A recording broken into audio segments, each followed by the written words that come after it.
Hello my dear students, सो कैसी चल रही है आप लोगों की नीट की प्रिपरेशन? होपफुली बहुत ही अच्छी चल रही होगी और उसमें हेल्प कर रहे होंगे हमारे एनसीईआरटी एग्जाम्पलर के ये सेशंस, जिसमें हम लोग हर चैप्टर में जितना हो सके उतने टॉपिक्स रिवाइज करने की कोशिश करते हैं और उसके बाद आप लोगों ने मुझे प्रॉमिस किया है कि आप लोग एनसीईआरटी को ज़रूर पढ़ते हैं जिससे आपकी वो चीज़ें पक्की हो जाएं। ठीक है, चलिए तो आज हम लोग स्टार्ट करने वाले एक बहुत ही इंटरेस्टिंग यूनिट, आपके 11th एनसीईआरटी का most important part human physiology, जो कि नीट में 12 से 13 क्वेश्चंस का वेटेज रखता है, यानी कि लगभग 50 to 60 मार्क्स का पेपर नीट में ह्यूमन फिजियो से पूछा जाता है। और बहुत ही मजा आता है बच्चों को इसको पढ़ने में, क्योंकि पूरी प्रैक्टिकल एंड कॉन्सेप्चुअल यूनिट है। कहीं भी इसमें रटने वाला कोई पार्ट नहीं है, आपको ज्यादातर चीजें समझनी है और उसके बाद याद रखनी है। ओके, समझने के लिए अगर आप लोग अब तक ये यूनिट प्रिपेयर कर चुके हैं तो वेल एंड गुड, नहीं की है तो आप अच्छे से इस यूनिट को पढ़िए। जो भी आपके सोर्सेज हैं, अगर हमारे चैनल से पढ़ते हैं तो यूट्यूब पे सभी लेक्चर्स अपलोडेड है गुड क्वालिटी कंटेंट के साथ, उसको देख लीजिए। अदरवाइज जैसे भी आप पढ़ते हैं इसको अच्छे से प्रिपेयर करिएगा।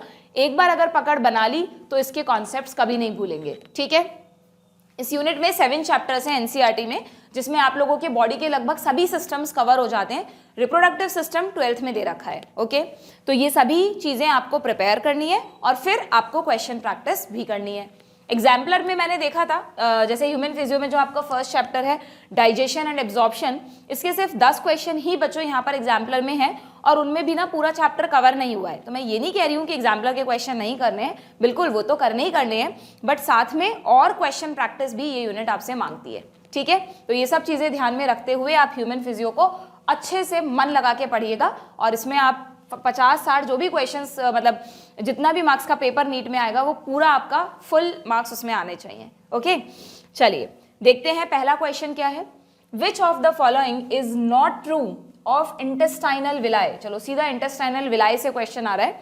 आपको पता है हमारे डाइजेस्टिव सिस्टम में एक तो एलिमेंट्री कैनाल है जो हॉलो पाइप है पूरा माउथ से लेकर एनस तक, और उसके अलावा कुछ एसोसिएटेड ग्लैंड्स होती हैं, जैसे सलाइवरी ग्लैंड हो गया, लिवर है, लिवर के साथ गॉल ब्लैडर है, पैनक्रियाज है। ठीक है, तो अगर हम सिर्फ इस एलिमेंट्री कैनाल की बात करें, जो हॉलो एलिमेंट्री कैनाल है, तो उसकी जो वॉल है वो वॉल बनी है 4 लेयर्स की। समझ रहे हैं? जैसे सिंपली आप कोई भी पाइप देखते हैं घर में तो उसकी वॉल अगर प्लास्टिक का पाइप है तो प्लास्टिक की बनी है। ऐसे हमारी बॉडी में जो हमारी एलिमेंट्री कैनाल है उसका जो वॉल है वो एक सिंगल लेयर्ड नहीं है, वो 4 लेयर्ड है। इस चैप्टर में बता रखा है आप लोगों को, और उन 4 लेयर्स के लिए एक डायग्राम भी दे रखा है। आप देखिएगा टीएस दे रखा है, उसमें बताया है कि सबसे बाहर जो लेयर होती है वो है सिरोसा लेयर, उसके अंदर मस्कुलरिस मसल्स की लेयर है। भाई आप देखो ना, पूरी एलिमेंट्री कैनाल में मूवमेंट भी तो होते हैं, तो मूवमेंट्स जहां पर भी हो रहे हैं बॉडी में वहां पे मसल्स का रोल आएगा। ठीक है, तो मस्कुलरिस लेयर है, फिर उसके अंदर एक सब म्यूकोजा की लेयर और सबसे अंदर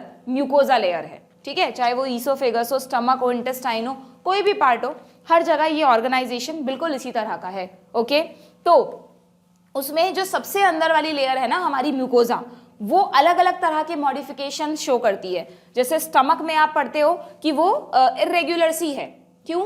जिससे जब हम खाना खाते हैं स्टमक में फूड भरता है ना, तो हल्का सा आपने फील किया होगा, कभी हम कुछ टाइट बेल्ट वगैरह लगाए रखते हैं तो एकदम से खाना खाने के बाद ना हल्का सा टाइटनेस फील होती है। क्यों? क्योंकि आपका स्टमक थोड़ा सा एक्सपांड होता है आफ्टर इंजेक्शन ऑफ फूड। ठीक है, तो वो जो सबसे अंदर वाली लेयर है स्टमक में म्यूकोजा की, उन फोल्ड्स को कहते हैं गैस्ट्रिक रगे। ओके, तो अगर आपसे बाई चांस नीट पे पूछें कि गैस्ट्रिक रगे का क्या पर्पस है, तो actually they are for the accommodation of food, जिससे फूड इजीली अकोमोडेट हो सके स्टमक में। ओके, इसी तरह अगर हम स्मॉल इंटेस्टाइन की बात करें तो वहां पर आपको मिलते हैं विलाय। यस और नो? स्मॉल इंटेस्टाइन में आपकी बुक में एक डायग्राम भी है, देखो विलाय से रिलेटेड, ये रहा। ये स्मॉल इंटेस्टाइन में देखो, आपने कभी प्रैक्टिकली समझा है क्या ह्यूमन फिजियो के डायग्राम्स को? इस डायग्राम में this is the lumen side, ये इंटेस्टाइन की वॉल है जिसमें ये ल्यूमेन वाला पार्ट है। ठीक है, मतलब ऐसे एक पाइप है, ये बीच में ल्यूमेन वाला पार्ट है, और ये जो पूरी लेयर आपको दिखाई है जिसमें ये फिंगर लाइक प्रोजेक्शंस बने हुए हैं जिनको आप विलाय कहते हैं, ये लेयर है म्यूकोजा, जो मैंने आपको कहा सबसे अंदर वाली लेयर होगी। ठीक है, अब अगर ये पूरी म्यूकोजा वाली लेयर है तो इसके बाहर ये जो आपको दिख रहे हैं इतने सारे ब्लड वेसल्स, लिम्फ वेसल्स, जिन्हें लेबल भी किया है आर्टरीज, वेन्स, कैपिलरीज, ये कनेक्टिव टिश्यू में होते हैं ना बच्चों? यस और नो? याद है या भूल गए? भाई एक बात ध्यान रखना, ह्यूमन फिजियो पढ़ने से पहले आप लोग स्ट्रक्चरल ऑर्गेनाइजेशन इन एनिमल जरूर पढ़ लेना।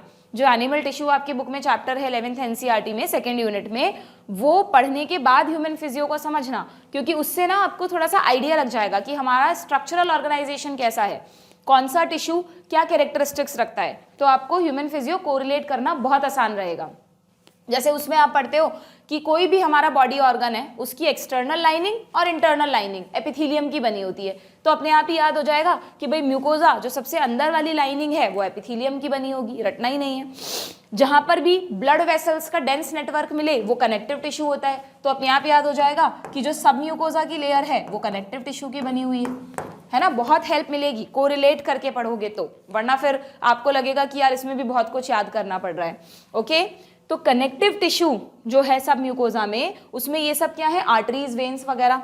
क्योंकि जब फूड एब्जॉर्ब, यहाँ पर भाई खाना आएगा तो खाने को जब ये सेल्स एब्जॉर्ब करेंगी तो वो ब्लड वेसल्स को ही तो देंगी ना, तभी तो खाना पूरी बॉडी में सर्कुलेट होगा। और फिर उसके बाद यहाँ पर आ जाएगी मस्क्यूलरिस लेयर और सबसे बाहर आ जाएगी सीरोसा। इस तरह का अरेंजमेंट होता है। तो ये जो इंटेस्टाइनल विलाएं हैं, इवन ये पर्टिकुलर डायग्राम आप अच्छे से नीट के लिए देखकर जाइएगा, क्योंकि इसमें ना इनके लेबलिंग्स पे भी क्वेश्चन आ जाते हैं। बहुत आसान है भाई, जो नेटवर्क दिख रहा है आपको वो कैपिलरीज का होगा, arteries and veins colour coding से हम पहचान लेंगे, ठीक है। अगर मान लो नीट में कलर डायग्राम नहीं है, ब्लैक एंड व्हाइट है, तो फिर आपको वो कुछ ना कुछ हिंट जरूर दे देंगे उसके लिए। ओके, एंड सबसे इंपॉर्टेंट इसमें एक इंपॉर्टेंट चीज दे रखी है क्या, ये रही lacteals, very very important. Lacteals पे बहुत फ्रिक्वेंटली क्वेश्चन पूछते हैं बच्चों। ये जो इन्होंने येलो कलर से एक आपको दिखाई है अलग से वेसल, ये लिम्फ वेसल है, लिम्फ कैपिलरी है एक्चुअली, जिसे लैक्टियल नाम दिया जाता है। बिकॉज इस चैप्टर के एंड में आप पढ़ेंगे कि जब जितना भी फूड एब्जॉर्प्शन होता है ना, उसमें से कार्बोहाइड्रेट्स, प्रोटीन्स, वाटर, मिनरल्स, ये सब चीजें तो ब्लड वेसल्स में ही होती हैं। लेकिन जो फैट्स हैं, डाइजेस्टेड फैट्स हैं, वो ब्लड में डायरेक्टली एब्जॉर्ब नहीं होते, बल्कि पहले उनका एब्जॉर्प्शन करती हैं लिम्फ वेसल्स, लैक्टियल्स। उन्हें ही आप लैक्टियल्स कहते हैं। तो फैट एब्जॉर्प्शन के लिए हमारे विलाय में स्पेशलाइज्ड वेसल्स होती हैं जिन्हें हम लैक्टियल्स कहते हैं, ठीक है। तो ये पूरा डायग्राम आपको लेबल के लिए आ सकता है। और विलाय क्या होते हैं वो हमने यहाँ पर देख ही लिया कि जो इंटेस्टाइन की सबसे अंदर वाली लेयर है ना, वो स्ट्रेट सीधी ना होकर फोल्डेड है, उन फोल्ड्स को ही आप विलाय कहते हैं। और इस विलाय में भी आपको पता है दोबारा से फोल्ड्स होते हैं जिन्हें माइक्रोविलाय कहते हैं।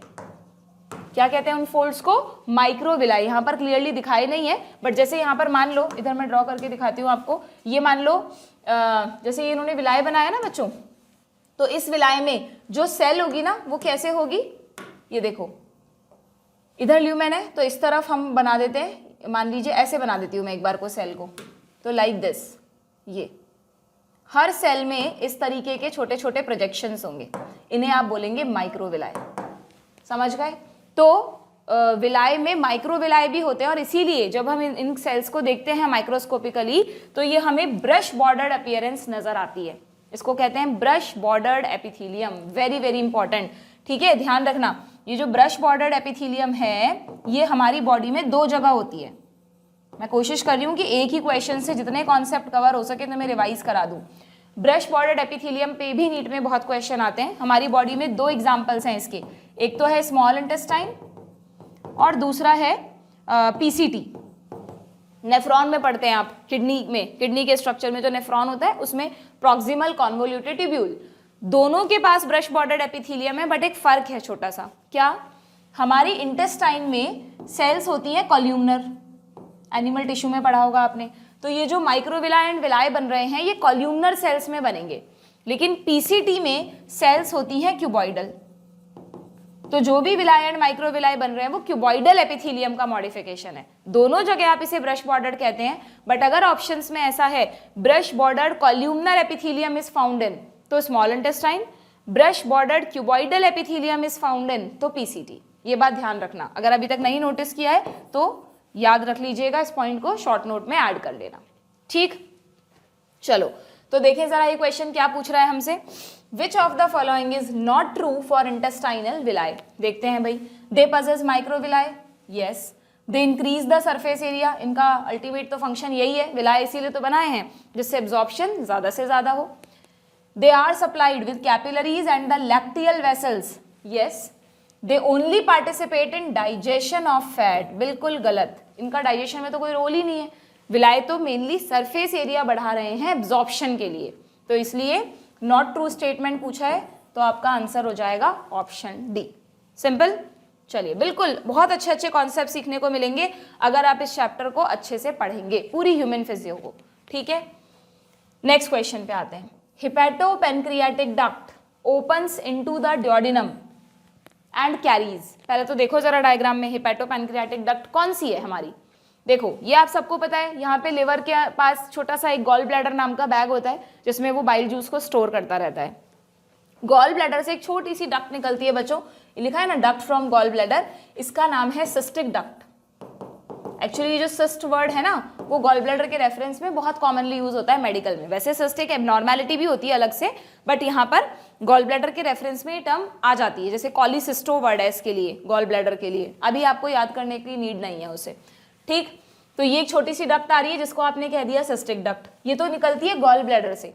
अब सीधा ना लिवर से भी कुछ डक्ट्स निकलती हैं, जरूरी नहीं है सारा का सारा बाइल जूस गॉल ब्लैडर से ही आए, डायरेक्टली भी जो भाई बाइल जूस को बना कौन रहा है, लिवर की हिपैटोसाइट्स।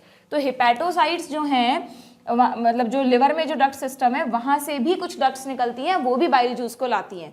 आप लोगों ने सुन रखा है क्या, अगर कई बार कुछ लोगों के गॉल ब्लैडर में स्टोन हो जाता है और उसको सर्जिकली रिमूव करना पड़ता है गॉल ब्लैडर को ही, तो अगर गॉल ब्लैडर हटा दिया तो फिर तो बाइल जूस आना ही नहीं चाहिए था, पर बाइल जूस तो तब भी आता है। नो डाउट फर्क पड़ता है, क्योंकि एक तो गॉल ब्लैडर में स्टोर करा हुआ कॉन्सेंट्रेटेड बाइल जूस आ रहा था, एक सीधा लिवर से ही बाइल जूस आ रहा है, तो थोड़ा सा इनपुट कम हो जाएगा, लेकिन ऐसा नहीं है कि आएगा ही नहीं, फिर तो वो फैट का डाइजेशन ही नहीं कर पाता पर्सन, है ना।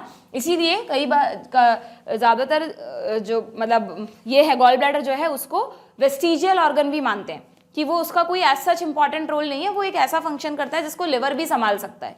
ठीक है, तो लिवर से ये जो छोटी छोटी डक्ट्स आ रही हैं ये रही। अब ये डक्ट्स मिलकर एक डक्ट बनाती हैं जिसको बोलते हैं कॉमन बाइल डक्ट। अच्छा, उससे पहले एक और है, यहाँ पे देखना, जो लिवर से डक्ट्स आ रही हैं अलग अलग जगह से, लिवर में बहुत सारे लोब्यूल्स वगैरह हैं, तो पहले एक कॉमन डक्ट बनती है जिसको बोलते हैं कॉमन हिपैटिक डक्ट, ध्यान रखना। फिर कॉमन हिपैटिक डक्ट इस सिस्टिक डक्ट के साथ मिलकर बनाती है कॉमन बाइल डक्ट। ये पाथवे याद करना बहुत जरूरी है, इस पाथवे पे भी क्वेश्चंस आ जाते हैं, समझ में आया। एक आ रही है सिस्टिक डक्ट, लिवर से आ रही है छोटी छोटी small hepatic ducts, in small hepatic ducts ने मिलकर बनाई है कॉमन हिपैटिक डक्ट। ठीक है, अब इस कॉमन हिपैटिक डक्ट और सिस्टिक डक्ट ने मिलकर बनाई है common bile duct. Got it. अब ये जो कॉमन बाइल डक्ट है इसको भी ड्यूडेनम में खुलना है, और पेनक्रियास से जो डक्ट आ रही है पेनक्रियाटिक डक्ट, इसको भी ड्यूडेनम में खुलना है। तो नेचर ने सोचा हम अलग अलग ओपनिंग क्यों बनाए भाई अननेसेसरी, तो दोनों यहाँ पर आकर मिल जाती हैं और एक छोटी सी डक्ट बनती है hepato pancreatic duct, very very important, जिसको नॉर्मली बंद रखा जाता है स्फिंक्टर ऑफ ओडाई से, लिखा हुआ है आपकी बुक में, ध्यान रखना। यहाँ पर एक स्फिंक्टर प्रेजेंट होता है, that is called sphincter of Oddi. Okay, sphincter of Oddi. और जब भी सिक्रीशन करना होता है तो ये स्फिंक्टर खुल जाता है और जूस को ड्यूडेनम में डाल दिया जाता है। कौन कौन सा जूस आ रहा है, बाइल जूस भी आ रहा है और पेनक्रियाटिक जूस भी आ रहा है, दोनों अल्कलाइन जूस है, अच्छी बात है।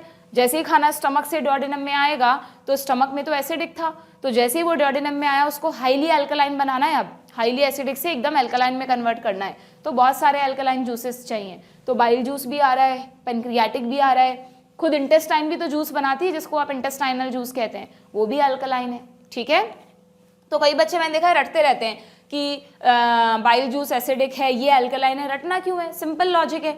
स्टमक में HCl है तो एसिडिक जूस ही होगा, गैस्ट्रिक जूस। तो इंटेस्टाइन में पूरी जगह अल्कलाइन एंजाइम्स हैं, तो वहां पर सारे जूसेस अल्कलाइन होंगे। रहा सलाइवरी जूस यानी सलाइवा, वो है 6.8, स्लाइटली एसिडिक pH वाला। ठीक है, क्लियर। तो इस तरह यहाँ पर जूसेस आ गए और फिर फूड का डाइजेशन शुरू हो जाता है। तो आपसे क्वेश्चन क्या पूछा है, hepato pancreatic duct opens into the duodenum and carries only bile juice, pancreatic juice, both bile and pancreatic juice, yes, saliva तो हो ही नहीं सकता, सो ऑप्शन सी। ठीक है, क्लियर, रिवीजन हो रहा है अच्छे से चीजों का, बढ़िया, बढ़ते हैं आगे। विच of the following is not a common disorder associated with digestive system. Her human physio के हर चैप्टर के एंड में कुछ डिसऑर्डर्स डिस्कस किए हैं ठीक है, उन डिसऑर्डर्स को अच्छे से पढ़ के जाइएगा। अननेसेसरी बाहर के डिसऑर्डर मत पढ़ने बैठ जाना। ह्यूमन फिजियो पढ़ते वक्त ना बच्चों को लगता है हम अभी से ही डॉक्टर बन गए आधे, वो सब बाद की बातें हैं। आपको जो एनसीईआरटी ने दिया है उसी पर फोकस कर लो, बहुत है। आप 80 to 85 क्वेश्चन तो आप ऐसे ही सही करके आ जाओगे अगर एनसीईआरटी की हर एक लाइन पे आपकी पकड़ है तो, ठीक है। तो यहाँ पर आपसे पूछा है इनमें से कौन सा डिसऑर्डर डाइजेस्टिव सिस्टम का डिसऑर्डर नहीं है। टिटनेस के बारे में जानते हो क्या? टिटनेस आपके मसल से रिलेटेड डिसऑर्डर है बच्चों। जब मसल्स में कई बार बहुत मतलब स्पाजम टाइप हो जाता है, सस्टेन्ड कॉन्ट्रैक्शन हो जाता है, बाइंटे आना नहीं होता, दैट इज टिटनेस। तो मसल्स एकदम कॉन्ट्रैक्ट रह जाती हैं कुछ समय के लिए, टेम्परेरी कंडीशन होती है, सही भी हो जाती है, उसको हम कहते हैं टिटैनी या टिटैनस, ठीक है। एक और जगह आता है ये वर्ड, एक डिसऑर्डर भी है, जैसे हम कई बार नहीं बोलते चोट लग जाती है जब हमें ब्लड आ जाता है, मिट्टी वगैरह का कॉन्टैक्ट हो जाए तो बोलते हैं टिटनेस का इंजेक्शन लगवा लो। वो एक्चुअली एटीएस का इंजेक्शन होता है, एंटी टिटनेस इंजेक्शन होता है। और वहाँ वो इसलिए लगाते हैं क्योंकि जैसे जंग लगा हुआ लोहा है या मिट्टी है, इन सब में एक बैक्टीरिया होता है क्लॉस्ट्रीडियम टिटानी। अगर वो बैक्टीरिया हमारी बॉडी में एंटर कर जाए, ज़रूरी नहीं है हमेशा हो ही, बट प्रिकॉशन के लिए लगा लेते हैं टिटनेस का इंजेक्शन। अगर वो बैक्टीरिया हमारी बॉडी में एंटर कर जाए तो वो मसल्स में सेम वही कंडीशन क्रिएट कर देता है, हमारी मसल्स को कॉन्ट्रैक्ट करना शुरू कर देता है, एक टॉक्सिन बनाता है वो, उसकी वजह से ऐसा होता है। तो इसलिए उस डिसऑर्डर को भी टिटानस कहते हैं, ठीक है।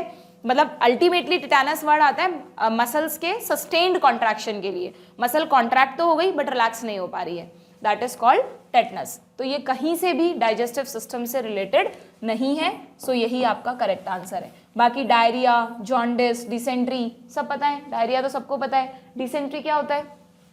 डिसेंट्री भी एक तरीके का डायरिया ही होता है, बैक्टीरियल इन्फेक्शन हो जाता है जिससे वॉमिटिंग, लूज मोशंस वगैरह हो जाते हैं, है ना। कई बार एक आप 12th में पढ़ोगे, 12th एनसीईआरटी में, एंटमीबा हिस्टोलाइटिका एक पैथोजन है, उससे भी डिसेंट्री होती है, उसको बोलते हैं अमीबिक डिसेंट्री। एक बैक्टीरिया इकोलाई से भी डिसेंट्री होती है, उसको बोलते हैं बैक्टीरियल डिसेंट्री, ठीक है। बट जनरल मीनिंग है डिसेंट्री का लूज मोशंस, डायरिया, डिहाइड्रेशन, ये सब चीजें, ठीक। और जॉन्डिस तो लिवर से रिलेटेड है ही, liver is the part of digestive system. तो ये सारे समझ में आ गए ऑप्शंस, बढ़े आगे। चलो भाई, मतलब ह्यूमन फिजियो में तो बच्चों बताने के लिए इतना कुछ होता है कि अगर हर क्वेश्चन पे भी मैं तुम्हें एक एक टॉपिक पढ़ाने लगूँ ना तो बहुत लंबा सेशन हो जाएगा, बट इसीलिए जितना हो सका है ब्रीफली मैं तुम्हें चीज़ों को बता रही हूँ।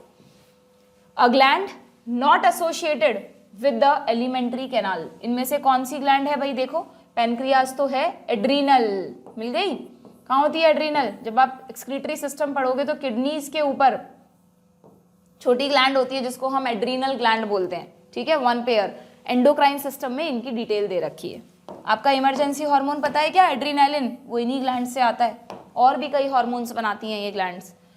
लिवर है, सलाइवरी ग्लैंड है, सो आंसर इज एड्रीनल। देखो इतने सिंपल क्वेश्चन तो ना नीट में जनरली कम आते हैं, ऐसे मत सोचना कि वाह बढ़िया फिजियो से तो बहुत ही आसान क्वेश्चन आ रहे हैं। एग्जाम्पलर में थोड़े आसान हैं इसके क्वेश्चंस, हर तरह के आते हैं, मतलब मिक्स है। कई नीट में आते भी हैं, ऐसा देखकर लगता है ये भी कोई पूछने की चीज़ है क्या, बट पूछ लेते हैं। कई बार बच्चे हड़बड़ाहट में, सिली मिस्टेक्स में ऐसी चीज़ें भी गलत करके आ जाते हैं, तो वो नहीं होना चाहिए। ओके, चलो ये match the column type question देखें भाई। बायो मैक्रोमोलिक्यूल्स ऑफ फूड, जो हमारे फूड में बायो मैक्रोमोलिक्यूल हैं, कौन से होते हैं? Carbohydrates, nucleic acids, proteins, fats, जिन्हें की डाइजेशन करके सिंपलर फॉर्म में बदलना पड़ता है। अच्छा, तुमने सोचा है कि ऐसा क्यों होता है? अगर ये हमारी एलिमेंट्री कैनाल है, हमने कुछ खाया या पानी वानी कुछ भी पिया, तो वो वाटर तो आपको पता है डाइजेस्ट करने की जरूरत है ही नहीं, सिंपल है, एब्जॉर्ब हो जाएगा। बट जो चीज़ें हमने खाई हैं वो चीज़ें हमारी ब्लड वेसल्स में डायरेक्टली चली जाती। ऐसे डाइजेशन की क्यों ज़रूरत पड़ी? क्योंकि जो भी चीज़ें हम खाते हैं उनमें से कुछ तो सिंपल होती हैं, विटामिन्स हैं, मिनरल्स हैं, उनको कोई डाइजेशन की ज़रूरत नहीं है, they are easily absorbable. But जो हम कॉम्प्लेक्स फूड खाते हैं, जैसे हमने स्टार्च खाया या फिर हमने प्रोटीन्स खाए, फैट्स में ट्राइग्लिसराइड्स हैं, न्यूक्लिक एसिड्स भी, भाई हमने मान लो एप्पल खाया, तो एप्पल भी तो प्लांट प्रोडक्ट है, सेल्स का ही बना है।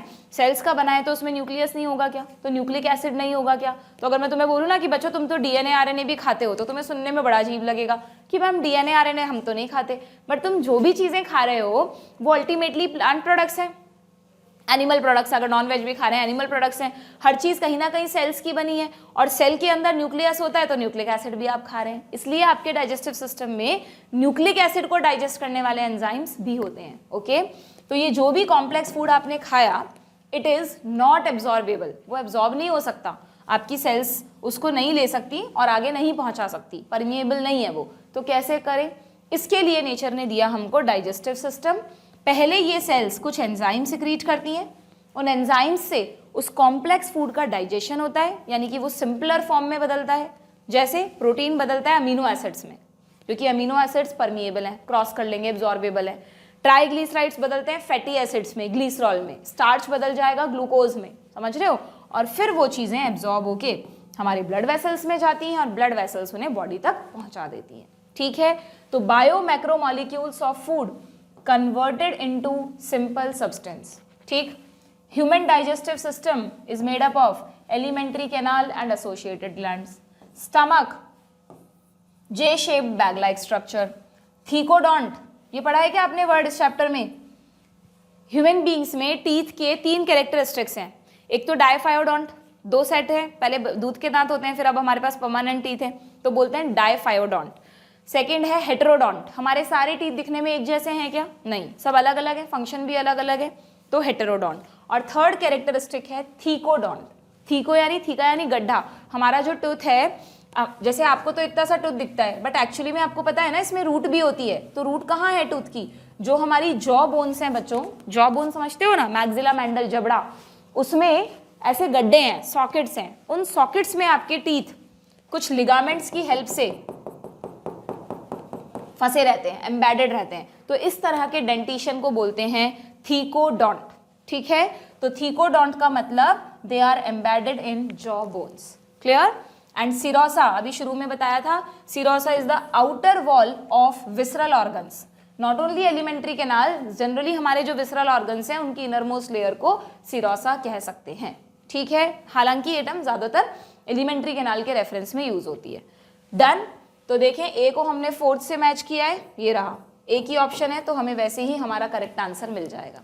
ओके, कई बार बता चुकी हूँ, प्रैक्टिस करते वक्त सारे ऑप्शंस देखने हैं, बट अगर टाइम सेट करके क्वेश्चंस कर रहे हो कि इतने टाइम में हम कितने क्वेश्चन कर पा रहे हैं, तो मैच द कॉलम में पहले एक ही ऑप्शन मैच करो, अगर कॉन्फिडेंट हो उसके लिए और उसका उससे रिलेटेड एक ही ऑप्शन है, तो बाकी ऑप्शंस को देखने की, गलती करने की जरूरत है ही नहीं, इतना टाइम नहीं है, आप फिजिक्स केमिस्ट्री को टाइम दो इतना आप, ठीक है ना, जब भी लिमिटेड टाइम में आप सॉल्व कर रहे हो, और जब तसल्ली से समझने के लिए क्वेश्चंस कर रहे हो तब पूरा पूरा करो।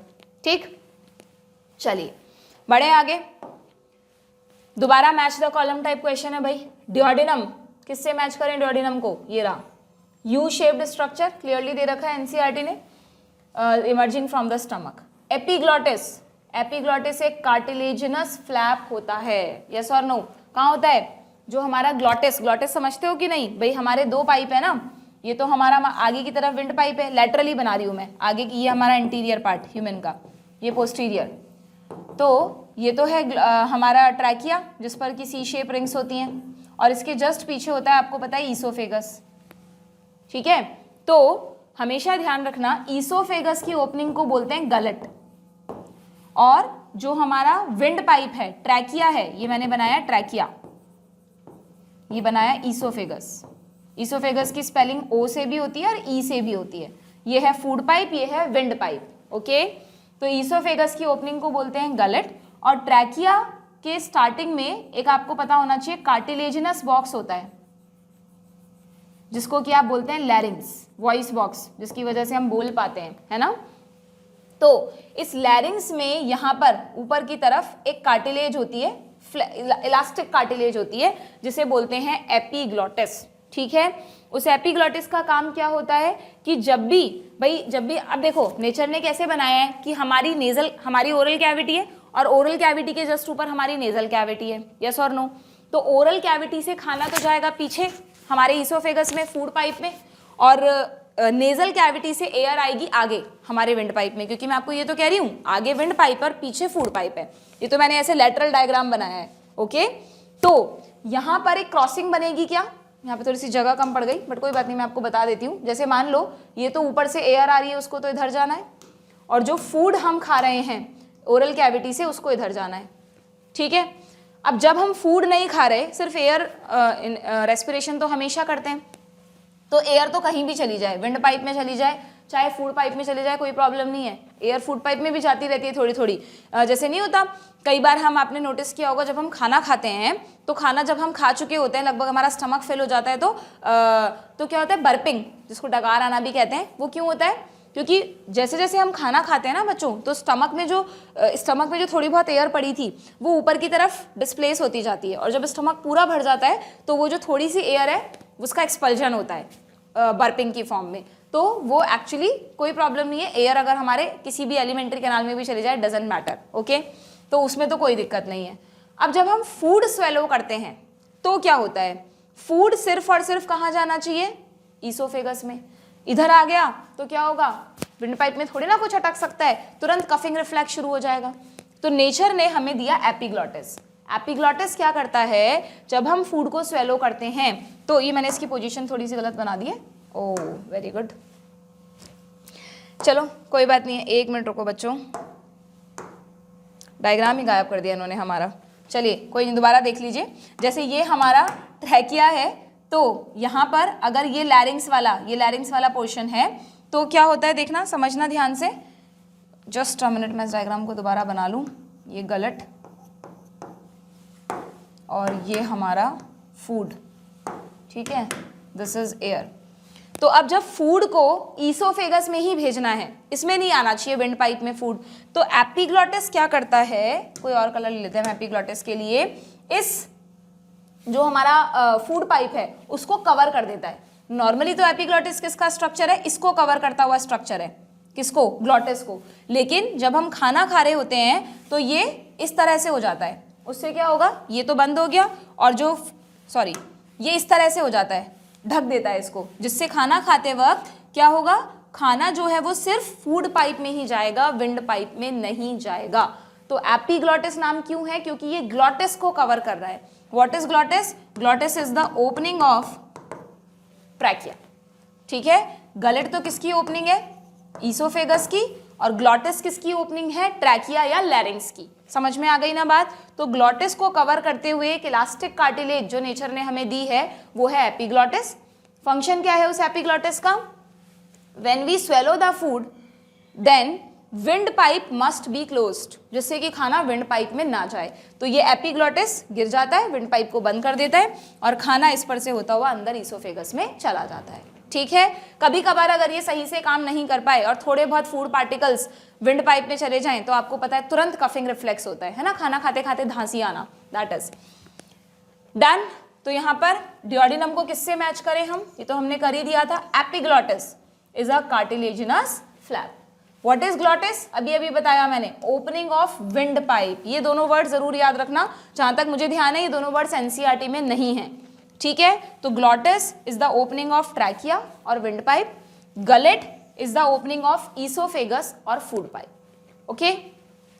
चलिए सीकम सबको पता है, लार्ज इंटेस्टाइन का पार्ट है, छोटा सा जो स्मॉल ब्लाइंड सेक स्टार्टिंग में होता है। जैसे अगर मान लो यहाँ पर हमने स्मॉल इंटेस्टाइन खत्म की और यहाँ से लार्ज इंटेस्टाइन शुरू हो रही है, तो लार्ज इंटेस्टाइन का जो मैक्सिमम पार्ट है वो तो कोलन, ये जो स्टार्टिंग का एक ब्लाइंड सैक होता है इसको कहते हैं सीकम, जिससे एक फिंगर लाइक प्रोजेक्शन भी निकला रहता है, वर्मीफॉर्म अपेंडिक्स, जो कि हमारे में वेस्टिजियल माना जाता है। ये देखो ये रहा, this is the small blind sac is caecum, और छोटा सा उससे निकला हुआ है वर्मीफॉर्म अपेंडिक्स, और बाकी पूरा पार्ट है कोलन, जिसमें आपको पता है ascending colon, transverse colon, descending colon, और ये जो लास्ट में एस शेप कर्वेचर है ना, ये सिग्मॉइड कोलन है। अगर आपके पास पुरानी एनसीईआरटी है उसमें सिग्मॉइड कोलन नहीं था, न्यू एनसीईआरटी में इसको ऐड कर दिया है, तो ध्यान रखना ये जो लास्ट वाला हल्का सा एस शेप का कर्वेचर है, इसलिए इस पार्ट को सिग्मॉइड कोलन बोलते हैं। उसके बाद आ जाता है rectum and it opens out by the anus,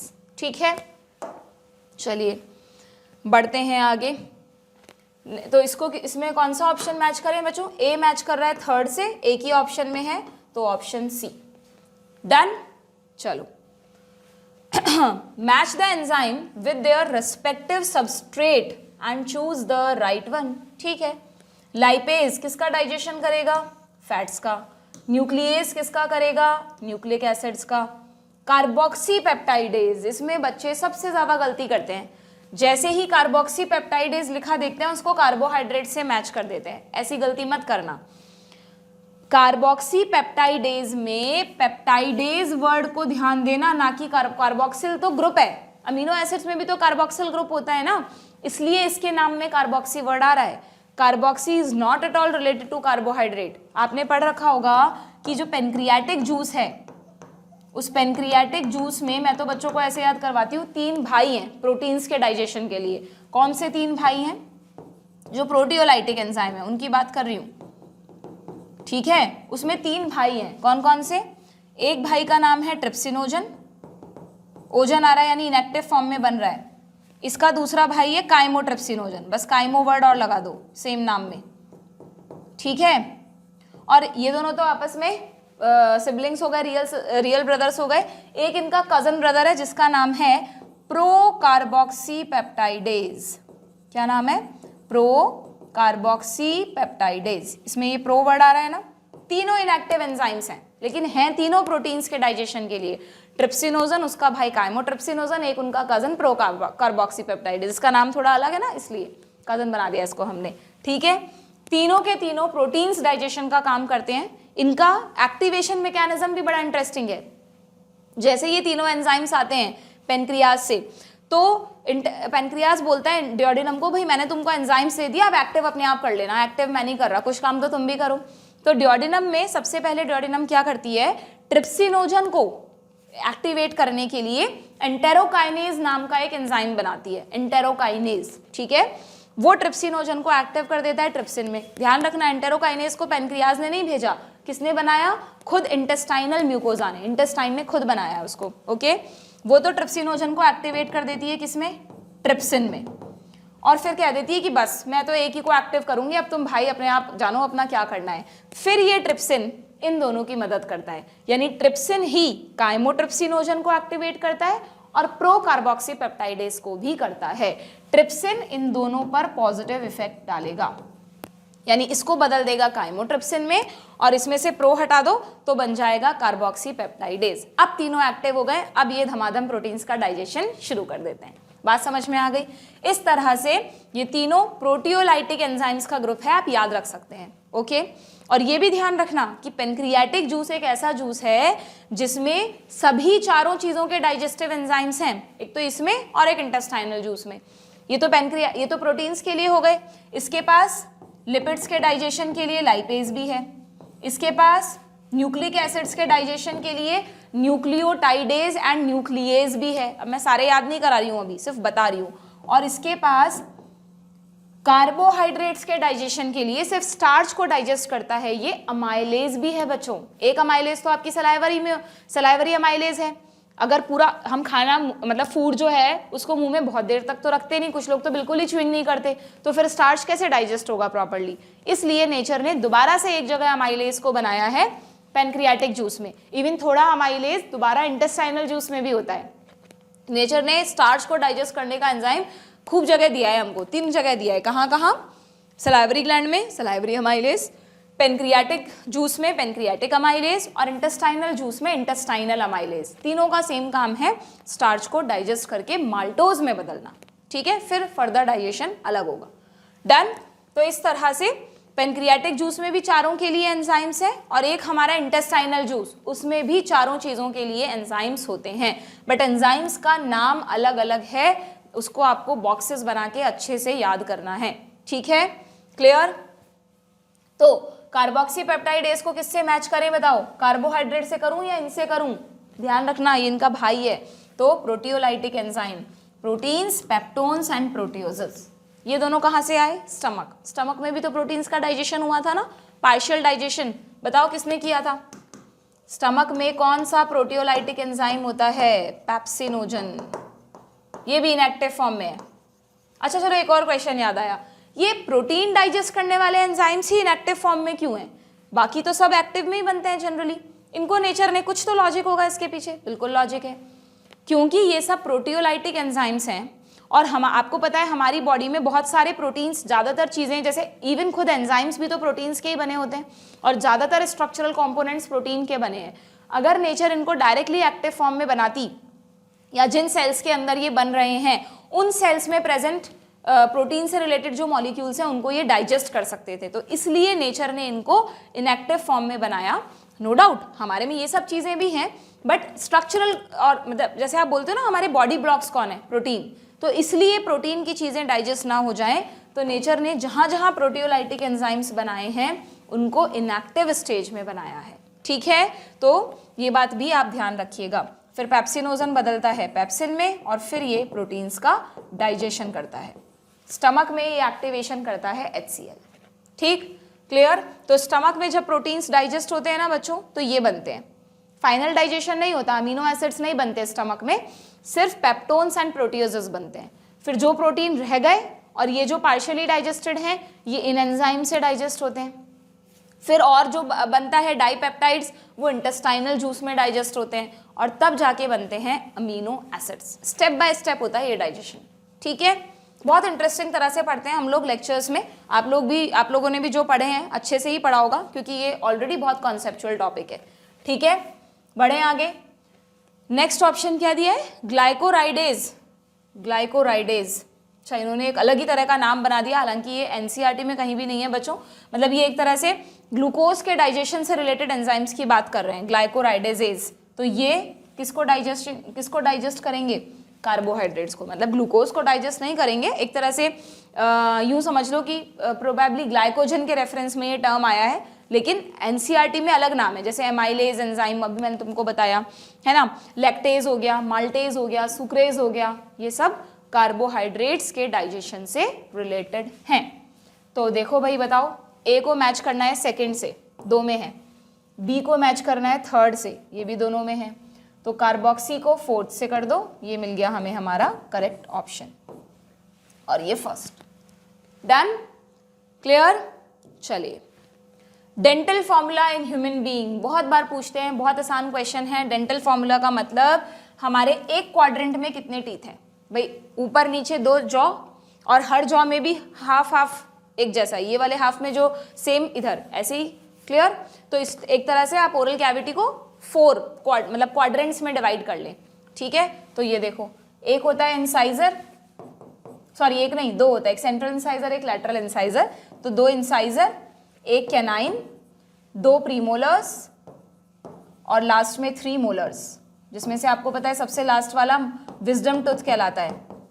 ये भी बच्चों वेस्टिजियल है, इसके जो ग्रूव्स वगैरह होती हैं वो शार्प नहीं होती हैं, तो ये डाइजेशन में हेल्प नहीं करता, ये जस्ट हमारे में एक वेस्टिजियल स्ट्रक्चर माना जाता है। विजडम टूथ बोलते हैं क्योंकि ये 17 से 25 साल की एज में आता है, जब हमें समझदारी आ रही होती है, इसलिए इसको विजडम टूथ बोलते हैं। बाकी इसका विजडम से कोई रिलेशन नहीं है। अक्ल दाढ़ बोलते हैं ना भाई, कि ऐसा नहीं कि अक्ल दाढ़ नहीं है तो उसमें अक्ल नहीं होगी, ऐसा कुछ भी नहीं है। ठीक है, क्लियर।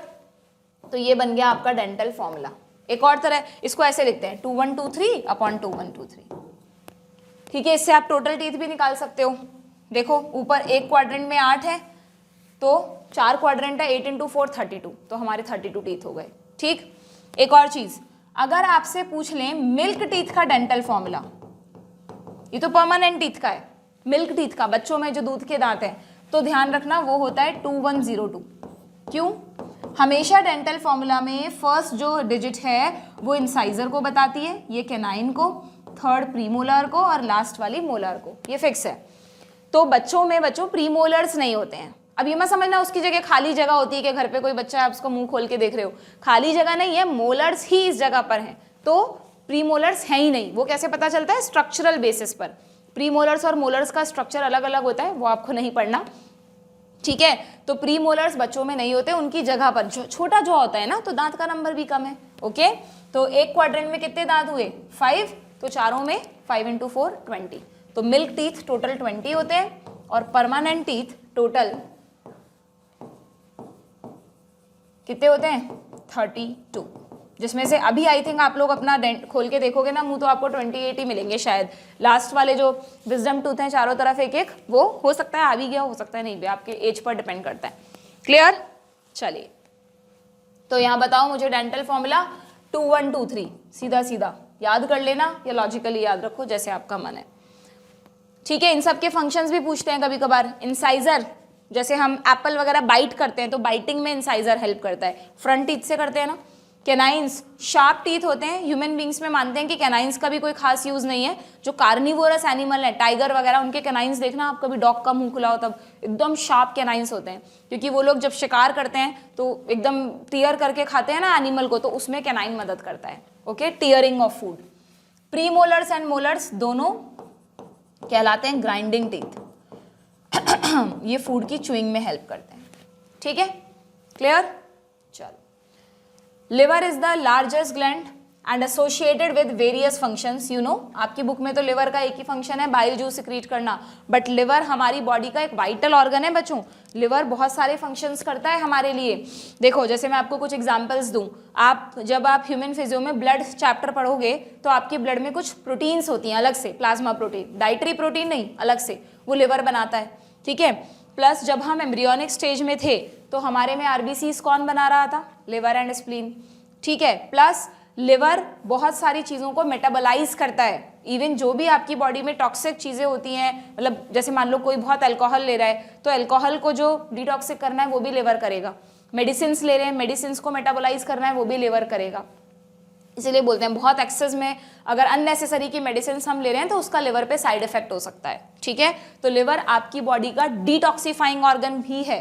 ओके, लिवर अगर फेल हो जाए तो पर्सन की और हाँ, डिटॉक्सिफाइंग इसलिए भी तो है, आपके बॉडी में सेल्स में जो अमोनिया बन रही है वो यूरिया में कहाँ बदलती है बच्चों? किडनी में नहीं, हमेशा ध्यान रखना। अगर हमारी सेल में अमोनिया बनती है, जो कि बट ऑब्वियस अमीनो एसिड्स के मेटाबॉलिज्म से, तो ब्लड इस अमोनिया को ले जाता है लिवर के पास। ठीक है, लिवर को दे दी। अब लिवर में एक यूरिया साइकिल चलता है जिसमें यूरिया बनती है। ठीक है, तो अमोनिया को यूरिया में किसने बदला? लिवर ने। अब लिवर ने फिर से ये ब्लड वेसल्स को दे दी यूरिया, और फिर इस यूरिया को ब्लड वेसल्स ले जाती हैं किडनी के नेफ्रॉन में, जहां पर इस यूरिया को वाटर में डिसॉल्व करके यूरिन बनता है। तो यूरिन और यूरिया अलग अलग है। यूरिया एक केमिकल सब्सटेंस है जिसको वाटर और कुछ मिनरल्स वगैरह के साथ डिसॉल्व करके यूरिन बनाया जाता है। मतलब हमारे यूरिन में लगभग 2% ही यूरिया होती है। ओके, तो इसलिए तो लिवर का काम है डिटॉक्सिफिकेशन। लिवर, इसीलिए लिवर को वाइटल ऑर्गन कहते हैं। अगर लिवर फेल हो जाएगा तो आपके बॉडी में टॉक्सिसिटी हो जाएगी। ठीक, और बहुत सारे क्लॉटिंग फैक्टर्स को लिवर बनाता है। प्लस हमारी बॉडी में कोलेस्ट्रॉल, जो अच्छा वाला कोलेस्ट्रॉल है, उसके फॉर्मेशन में भी लिवर का रोल है। ग्लाइकोजन कहाँ स्टोर होता है? लिवर में होता है आपका स्टोर्ड फूड। फैट्स वैसे तो एडिपोज टिश्यू में होते हैं, बट एक्सेस ऑफ फैट्स हैं तो उनको भी मेटाबोलाइज लिवर को ही करना पड़ता है। इवन कभी कभार वो लिवर में डिपॉजिट भी होने लगते हैं, जिससे लोगों में फैटी लिवर नाम की प्रॉब्लम हो जाती है। इसीलिए बोलते हैं बहुत ज़्यादा ऑयली फूड नहीं खाना चाहिए। ठीक है, तो और भी there is a long list. Liver के बहुत सारे फंक्शंस हैं, कुछ फंक्शंस जो मैंने आपको बताए। ठीक, तो यहाँ पे आपसे पूछा है choose which is not correct function. देखो, ह्यूमन फिजियो जब आप पढ़ोगे ना बच्चों, तो नो डाउट हम हमेशा आपको बोलते हैं कि एनसीईआरटी से स्ट्रिक्ट रहो, बट ह्यूमन फिजियो के कॉन्सेप्ट्स को समझने के लिए थोड़ा आउट ऑफ एनसीईआरटी जाना ही पड़ेगा आप लोगों को।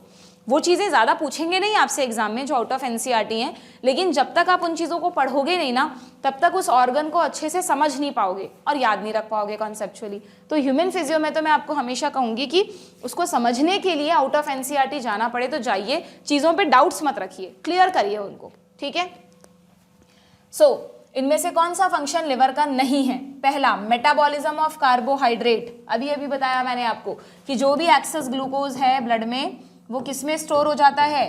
वो ग्लाइकोजन में कन्वर्ट करके लिवर में स्टोर हो जाता है। और जब हमारी सेल्स को ज़रूरत होती है तो लिवर के ही एंजाइम्स इस ग्लाइकोजन को ग्लूकोज में बदलते हैं और ब्लड को सप्लाई करते हैं। तो हो रहा है ना carbohydrate metabolism. Digestion of fat, fats का डाइजेशन लिवर में होता है क्या? मैंने कहा फैट्स का मेटाबॉलिज्म होता है, एब्जॉर्प्शन स्टोरेज होता है, बट डाइजेशन लिवर में डायरेक्टली नहीं हो रहा। बट मुझे एक बात बताओ कि जो फैट का डाइजेशन है वो इंटेस्टाइन करेगी क्या? इंटेस्टाइन में लिवर से कुछ चीज़ जाती है क्या जो फैट के डाइजेशन में इनडायरेक्टली मदद करे? सोचो फटाफट। बाइल जूस, लिवर से जो बाइल जूस जा रहा है बच्चों, वो जब तक फैट्स का इमल्सिफिकेशन नहीं करेगा, तब तक फैट का डाइजेशन भी नहीं होगा। इसलिए डाइजेशन ऑफ फैट आप एक्सक्लूड कर सकते थे, बट इनडायरेक्टली लिवर इससे रिलेटेड है, तो ये हमें टिक करना पड़ेगा। समझ गए बात? क्यों? क्योंकि लिवर से आता है बाइल जूस, और ऐसे कितने बच्चे हैं जिनको बाइल जूस का फंक्शन ही नहीं पता? गलत बात अगर नहीं पता तो। बहुत इंपॉर्टेंट है बच्चों बाइल जूस का फंक्शन। देखो आप समझना कि जैसे मान लो ये लिपिड मॉलिक्यूल है कोई, ठीक, अब जब तक लिपिड मॉलिक्यूल पर बाइल जूस एक्ट नहीं करेगा ना, बाइल जूस में भी स्पेशली कुछ बाइल सॉल्ट्स होते हैं, सोडियम टॉरोकोलेट वगैरह, जब तक वो बाइल सॉल्ट्स इस लिपिड पे एक्ट नहीं करेंगे तब तक इस लिपिड का इमल्सिफिकेशन नहीं होगा। इमल्सिफिकेशन का मतलब लिपिड की इस लार्ज ड्रॉपलेट को, ये जो बड़े से ड्रॉपलेट नहीं, देखो यहाँ पे ग्लोब्यूल लिख देती हूँ, लिपिड्स की ना लार्ज ग्लोब्यूल्स होते हैं। अब देखो वैसे तो लिपिड का डाइजेशन लाइपेज को करना है, लेकिन ये इतना बड़ा, ये इसमें लाइपेज सिर्फ बाहर ही तो एक्ट करेगा, अंदर जो चीज़ें हैं वो डाइजेस्ट ही नहीं हो पाएंगी, क्योंकि लिपिड्स का नेचर होता है वो एक दूसरे से जुड़ी हुई रहती है, बहुत सारी छोटी छोटी ड्रॉपलेट्स, ठीक है।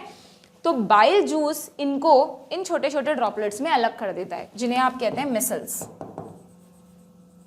अब लाइपेज एंजाइम पहले एक्ट करता तो सिर्फ बाहर करता, अब लाइपेज एंजाइम हर ड्रॉपलेट पे एक्ट कर सकता है, यस और नो? उसका सरफेस एरिया बढ़ा दिया ना इसने, तो इस प्रोसेस को कहते हैं इमल्सिफिकेशन। और ये क्यों किया जा रहा है? सिर्फ इसलिए जिससे कि लाइपेज एंजाइम लिपिड्स का कंप्लीट डाइजेशन कर सके, ठीक है। तो बाइल सॉल्ट्स भी लिपिड का डाइजेशन नहीं करते हैं, लेकिन बाइल सॉल्ट्स लिपिड को डाइजेस्टेबल बनाते हैं, जिससे लाइपेज एंजाइम उन पे एक्ट कर सके, ठीक है। कई बार ये क्वेश्चन आता है कि बाइल जूस में वो कौन से कंपोनेंट हैं जो लिपिड्स का इमल्सिफिकेशन करते हैं। उसमें एक ऑप्शन बाइल पिगमेंट्स भी होता है बच्चों, और मैंने देखा है ज़्यादातर बच्चे ना इसी को टिक कर देते हैं, क्योंकि आप बाइल जूस में पढ़ते ही सिर्फ बाइल पिगमेंट्स के बारे में हो, ऐसा नहीं। बाइल पिगमेंट्स तो बाइल जूस में कलर प्रोवाइड कर रहे हैं, बिलीरुबिन एंड बिलीवर्डिन। मेनली जो इमल्सिफिकेशन से रिलेटेड हैं वो बाइल सॉल्ट्स हैं, ठीक है। नाम नहीं है एनसीईआरटी में, पूछते भी कम है। जैसे मैं आपको कुछ एग्जांपल्स दूं तो सोडियम टॉरोकोलेट, ये this is one of the example bile salt का, ठीक। तो अगर आपसे पूछें कि फैट के इमल्सिफिकेशन में बाइल जूस का कौन सा कंपोनेंट मदद करता है, तो आंसर आएगा बाइल सॉल्ट्स, ठीक है। और समझ में आ गया इमल्सिफिकेशन क्यों किया? क्योंकि लिपिड मॉलिक्यूल्स को एक दूसरे से अलग करने के लिए या छोटे छोटे ड्रॉपलेट्स में मिसल्स में तोड़ने के लिए, so that lipase can act. Lipase bile juice में नहीं होता, लाइपेज कहाँ होता है? पेनक्रियाटिक जूस में और इंटेस्टाइनल जूस में। थोड़ा आपकी गैस्ट्रिक जूस में भी होता है, स्टमक में भी होता है, बट तब तक लिपिड्स का इमल्सिफिकेशन ही नहीं हो चुका होता है, तो वहाँ पर लाइपेज का कोई यूज़ नहीं है, ठीक। एक एक क्वेश्चन में कई कई बातें बता रही हूँ मैं तुम लोगों को, जितनी समझ पा रहे हो, सुन पा रहे हो, रिटेन कर पा रहे हो, उतनी अच्छी बात है। बट ये सब चीज़ें उन्हें ज़्यादा अच्छा समझ में आ रही होंगी, क्योंकि मैं आपको चैप्टर तो पढ़ा नहीं रही हूँ, हम तो एक तरह से रिवीजन की तरह कर रहे हैं। तो जो बच्चे एक बार पढ़ चुके हैं कॉन्सेप्चुअली चीज़ों को, उन्हें ज़्यादा अच्छे से समझ में आ रही होंगी, ओके। और कुछ जाग भी रहे होंगे सुन सुन के कि हाँ भाई अभी तक इसका मतलब हमने प्रिपेयर नहीं किया, हम तो सोचते थे हम डाइजेशन में मास्टर हो गए, बट अभी हम बहुत वीक हैं। शायद ऐसा एहसास भी कुछ बच्चों को हुआ होगा, तो अच्छी बात है, ऐसा एहसास होना भी अच्छी बात है। अपनी वीकनेस से अभी नहीं लड़ोगे तो फिर नीट में क्या करोगे, है ना। अपनी गलतियाँ पता चलनी चाहिए बच्चों, उन पे वर्कआउट करो, उन्हें इंप्रूव करो, तब जाके नीट में सिलेक्शन होगा, ठीक है। चलिए, फॉर्मेशन ऑफ बाइल बिल्कुल है, बाइल जूस का फॉर्मेशन लिवर में ही होता है। Secretion of a hormone called, ओ गलत है यहाँ पे, गैस्ट्रिन। गैस्ट्रिन हार्मोन लिवर में नहीं स्टमक में बनता है, ठीक है।